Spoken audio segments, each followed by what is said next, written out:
Hi everybody, welcome to week 3. This week you're going to be studying about research methods.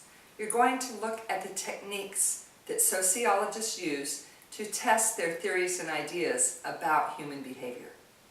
You'll also read about ethics and the reasons we have to be careful when studying people. Things that people who study rocks or other inanimate substances don't really have to consider.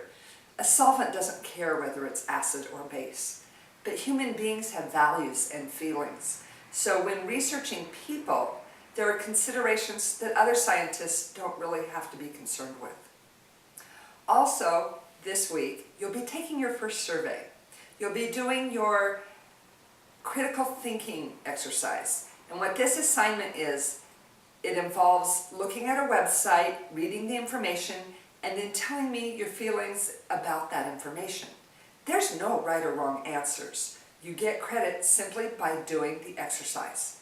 When you do a survey, what I see on my end is in the My Grades area, instead of seeing your answers, all I see is a green check mark. That tells me that you completed it, so I know to give you the points. Then when I say download, I get a chart of all the answers that were submitted. So if there were a true-false question, it would show me what % were answered true and what % were answered false. Or if there were multiple choice, it would show me the percentages for each selection. If it were a write-in essay answer, then it would give me a table with all those answers printed out. But I never know who said what. That's deliberate. That's so that you have complete anonymity in completing your answers and you can say whatever you want without worrying about what somebody else will think of you. Now, in this particular survey, there's nothing really sensitive or confidential. This is just to get you used to doing surveys.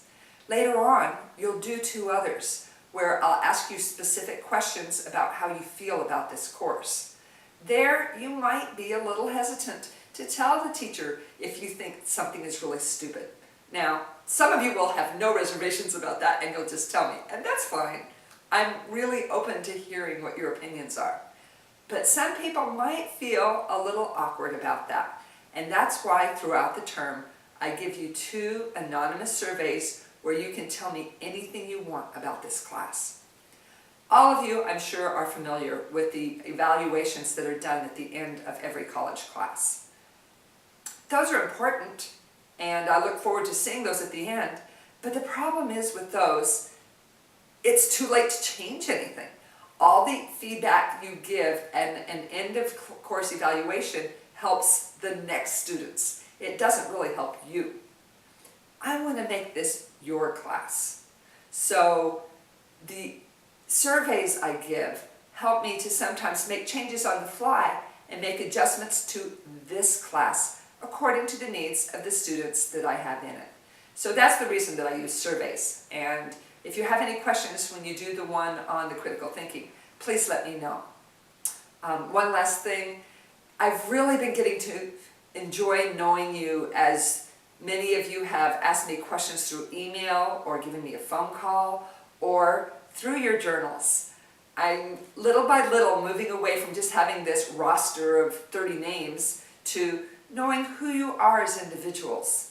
We started that with your information assignments where you told me where you work or who your family is, what social problems you think are most important. I'm really enjoying knowing who you are and that this isn't just an anonymous class. This is a class of these specific students, this specific term. I hope you'll reach out to each other and get acquainted with who your fellow students are. Coming up, you will have those peer interviews you'll be doing. You don't have to talk to people in this class. You can talk to any registered student. But since you are in this class together, by getting to know each other now, it might be a little easier when it comes time to do those assignments down the road. So that's it for week 3. I hope that everything's making sense to you. If you have any questions at all, please let me know. I'm here to help you. Have a great week 3.